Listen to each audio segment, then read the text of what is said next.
Salut à tous et à toutes, aujourd'hui on se retrouve pour une nouvelle vidéo argentique, vous commencez à avoir l'habitude. On va parler de cette petite pépite là, voilà, une petite mallette remplie d'optiques argentiques et plus précisément des Canon SSC. Donc j'ai déjà parlé de ça sur une précédente vidéo, pour refaire un petit brief, donc SSC ça vient à partir de 1971 chez Canon avec le Canon F1. Et ça a été produit jusqu'à la fin des années 80, avant d'être remplacé par la monture EF. Donc cette gamme-là, Canon SSC, c'est une très large gamme qui va vraiment du fisheye 4 mm jusqu'au 300-400 mm. Donc il y a vraiment énormément d'optiques. Et il y avait trois sortes différentes. On avait le Canon FD classique, le Canon SC et le Canon SSC. Ces références-là, SC, SSC, c'est des traitements optiques qu'on va parler juste après dans la vidéo. Super Spectra Coating, c'est un traitement qui a été fait par Canon pour réduire les reflets et augmenter les contrastes. Évidemment, SSC, c'est la version beaucoup plus haut de gamme au niveau traitement que SC et enfin le FD classique. De toute façon, tous les FD, il me semble, peut-être que je dis une bêtise, mais ont le traitement SC de base. Donc du coup, on obtient un rendu beaucoup plus propre, beaucoup plus net, avec des contrastes assez profonds, ce qui est vraiment agréable. Mais en soi, pourquoi je vous parle de ça? Tout simplement parce que, déjà, les optiques, c'est vraiment un milieu que j'apprécie énormément. Une optique, c'est pas juste on prend n'importe quelle optique et c'est bon. Une optique fait l'image de votre film, et ça c'est vraiment important. Vous pouvez prendre n'importe quelle caméra, si votre optique est vraiment naze, a un mauvais rendu de couleur, enfin bref, ça sera moche. Mais si vous avez une caméra moyenne avec des très bonnes optiques, là vous allez pouvoir contrebalancer au niveau de la qualité d'image. Et Canon FD, déjà ils sont reconnus depuis les années 70, ils ont plus de nom à se faire, et tout simplement parce qu'en fait, le rendu visuel est vraiment beau et on a ce côté un peu cinéma vintage qui est vraiment intéressant à voir à l'image. Un beau bokeh, des beaux contrastes, euh, des flares, enfin vraiment quelque chose de très beau dans cette gamme-là. Et pourquoi j'ai choisi SSC plutôt que le FD de base qui fait l'affaire aussi, mais voilà, qui est un petit peu moins cher, donc du coup on peut trouver les optiques moins chères. Tout simplement parce que cette gamme-là SSC se rapproche énormément de la série cinéma K35 de Canon.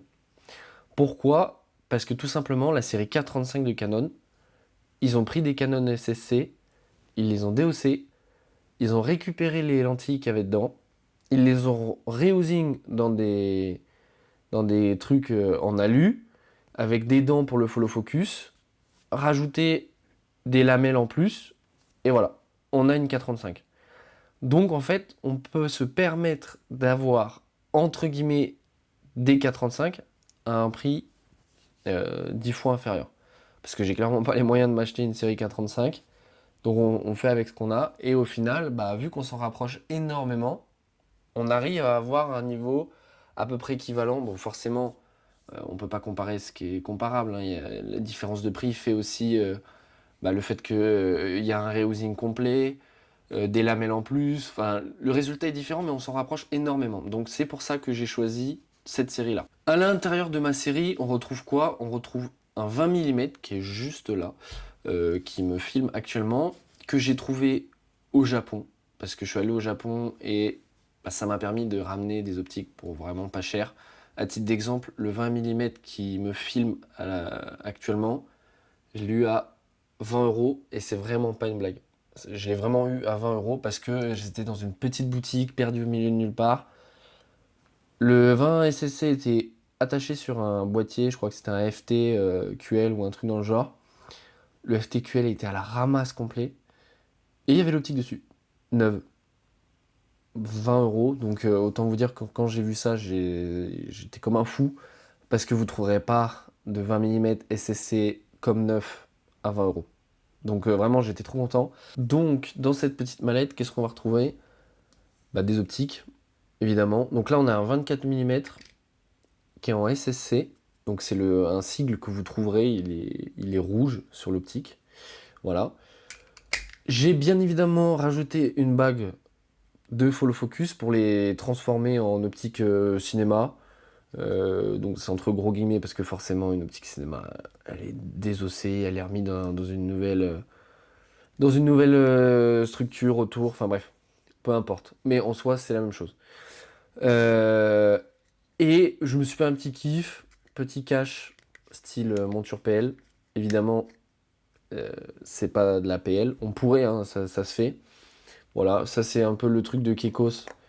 Mais bon, c'est toujours stylé. C'est un petit kiff que je me suis fait. Donc voilà, un 24 mm. Un 28 mm qui lui est juste en traitement SC. Donc il faut que je le trouve en SSC. En vrai, c'est pas si simple hein, de les trouver en SSC à des prix entre guillemets raisonnables. Donc voilà. On a un 35 mm. Celui-ci, donc les vrais connaisseurs vont reconnaître. Il y a une petite particularité, c'est que c'est un NFD, je vous expliquerai juste après. Donc voilà, 35 mm. Donc lui aussi, il faut que je le trouve en 35 mm SSC. Mais 35 mm et 85 mm SSC, c'est les deux plus rares, entre guillemets. Enfin, pas plus rares, pas vraiment plus rares, mais en soi, les prix ils sont exorbitants parce que souvent ils ont des traitements asphériques dessus. Et c'est ça qui fait augmenter le prix énormément. Après, on a un 50 mm SSC. Voilà, il est magnifique celui-là. Vraiment sublime, ce petit 50 mm. On a un 200 mm SSC. Donc lui, il faut que je lui fasse la bague, il faut que je lui imprime la bague. Parce qu'il l'a pas pour le moment. Donc il faut que je lui imprime. Là, non, il n'y a pas le prix. Parce qu'il y a le prix en yens dessus. Et pour finir, le 200 mm SSC. Pareil, lui, il n'a pas de bague, faut que je lui en imprime une. Enfin bref, tout ça pour dire que j'ai la gamme qui est assez complète. On va de 20 à 200. Vraiment, ça serait vraiment cool que je trouve le 35 et le 85 en SSC. Ça viendrait compléter la gamme. Surtout le 85, il viendrait couper entre le 50 et le 100. Donc ça serait vraiment cool. Le 28, bon, pourquoi pas, si je le trouve, tant mieux. Mais en soi, vu que j'ai un 20, 24, 35, bon, 28, est-ce qu'il est vraiment utile? Oui et non. Et pour essayer de compléter la gamme, plus côté fisheye, je pourrais essayer de trouver un 15 mm ou un 16 mm. Mais en soi, c'est pas très souvent qu'on utilise des fisheye dans le cinéma. Donc il n'y a pas vraiment d'utilité à ce que ça soit dans la gamme. Surtout que une mallette K35, ça comprenait un 24, 35, 50, 85, 105. Il me semble que c'était ça. En gros, il y avait ces optiques-là. Quand vous louez un set complet d'optiques K35, il me semble que c'est ça. Donc en soi, moi, mon objectif, c'est d'essayer d'avoir une mallette K35. Là, j'ai quand même un bon début.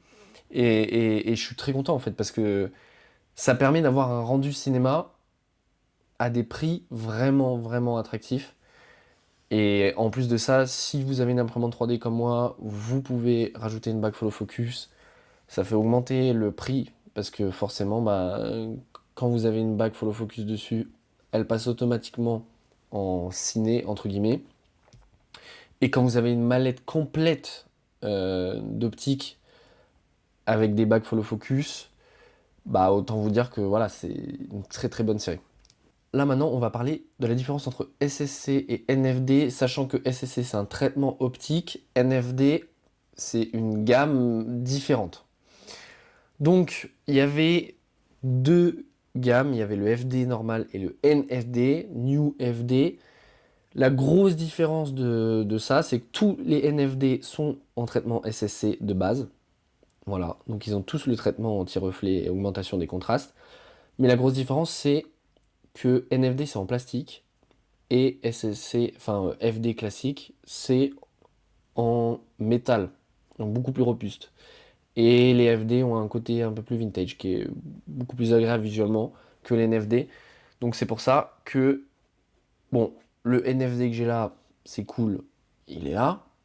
Et si je pouvais l'avoir en FD normal, ça serait super. Au niveau de l'anatomie d'une optique, qu'est-ce qu'on a dedans?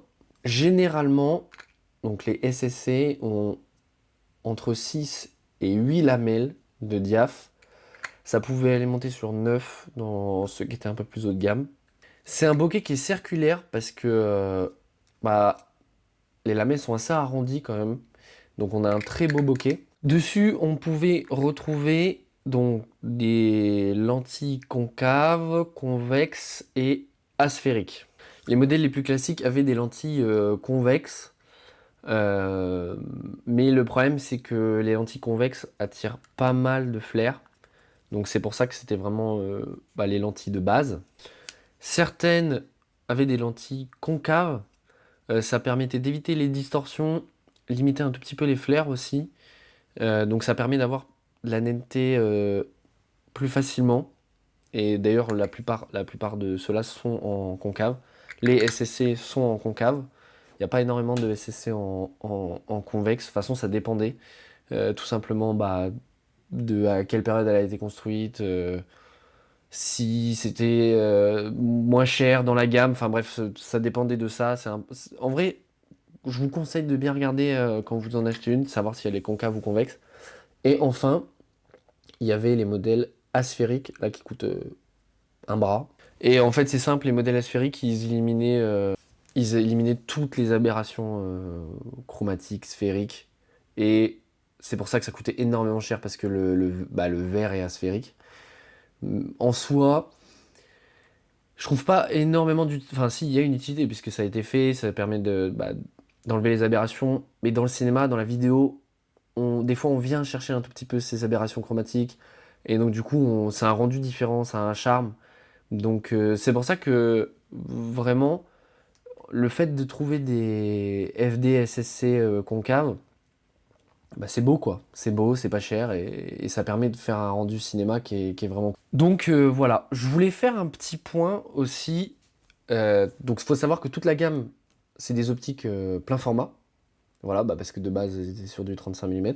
Mais il y a un petit truc à savoir, pour ceux qui ne le savent pas, vos optiques plein format ne vont pas être pareilles sur des capteurs APS-C ou des capteurs 4 tiers.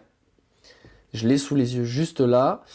À titre d'exemple, donc un 18 mm, bon non même pas, on va prendre un exemple de le 24 mm que j'ai ici. Voilà. En plein format, ça va donner 24 mm. Mais si vous êtes sur un capteur APS-C, donc moi là en l'occurrence, moi c'est un capteur APS-C Sony, c'est fois 1,5. Donc du coup vous allez vous retrouver avec du 36 mm. Donc là si moi je mets cette optique là sur ma caméra, j'aurai un rendu 35 mm. Donc ça c'est vraiment un truc à prendre en compte. C'est-à-dire que si vous achetez vos optiques, trop bien, c'est du plein format, vous dites ah super, je vais avoir un beau fisheye. Non. Parce que si vous n'êtes pas sur un capteur plein format sur votre appareil, ça n'aura pas du tout le même rendu. Avec un petit budget, on peut se permettre de trouver des optiques qui vraiment rendent très bien l'image, qui donnent ce style un peu ciné que beaucoup de gens recherchent, et qui vous évite d'acheter une série K35 en entier.